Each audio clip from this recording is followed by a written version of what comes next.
We're going to learn 1, how to connect with them, 2, how to overcome their type of objections, and 3, how to enroll them as fast as you can to become your high-paying clients.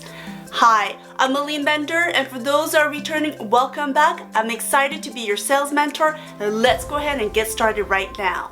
Your potential clients are most likely going to fall into one of these personality types. They are the controller, the analyst, the supporter, and the promoter. And they might have a little bit of each personality types, but there's going to be one dominant personality that will stand out, and that's who you want to communicate to. The analyst is someone very much like me. We like data, we like facts.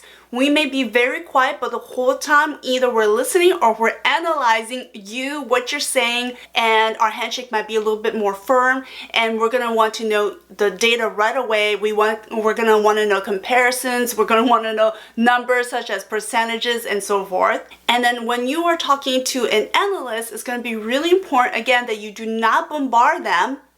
Absolutely do not bombard them, I'll say that one more time, with too many facts because you will overwhelm them. Instead, ask them. Ask them when it comes to looking into investing in XYZ or to get a new, let's say it's a car or a new house or moving or whatever it may be. Ask them, what is it that you look for the most? What is the number one thing that you right away, of all the things you can research, what is it that you go and research first? How to deal with objections with people like me, analysts. Okay, I have to admit, of all my sales careers, I would say analysts are probably one of the toughest ones for me to sell to someone like myself, because some people could be much more analytical than me that just want to absorb facts and facts and facts. Just know though, if they're asking you for too many facts, too many details, too much research, that means they're really not that interested. It's just a way for them to keep themselves productive. It also may be a way for them to say no to you with being polite. And a lot of times they might say this key phrase, let me think about it. And what that means is, no thank you, I am not interested.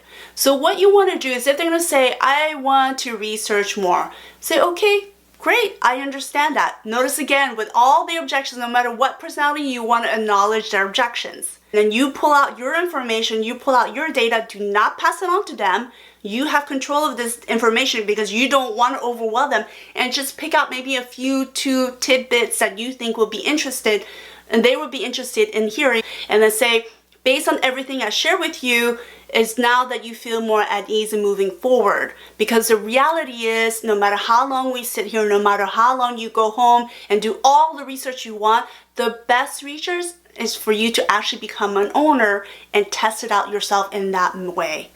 Just like anything else, until you own it, you really don't know. That's a powerful statement to enroll an analyst.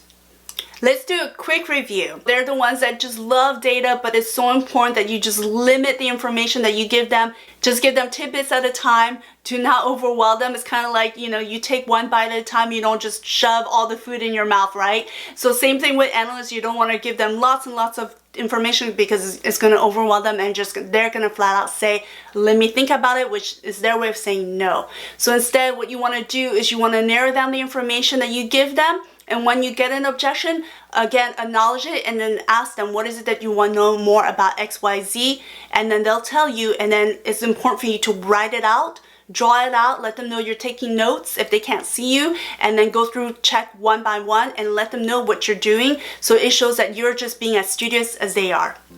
Ladies, if you have not joined me in my workshop, you gotta do that now. It's completely free. I'm giving you free access today.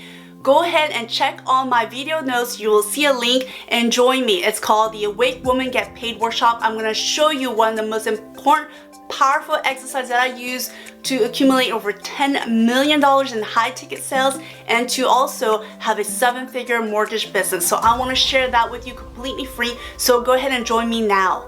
Mahalo and many blessings.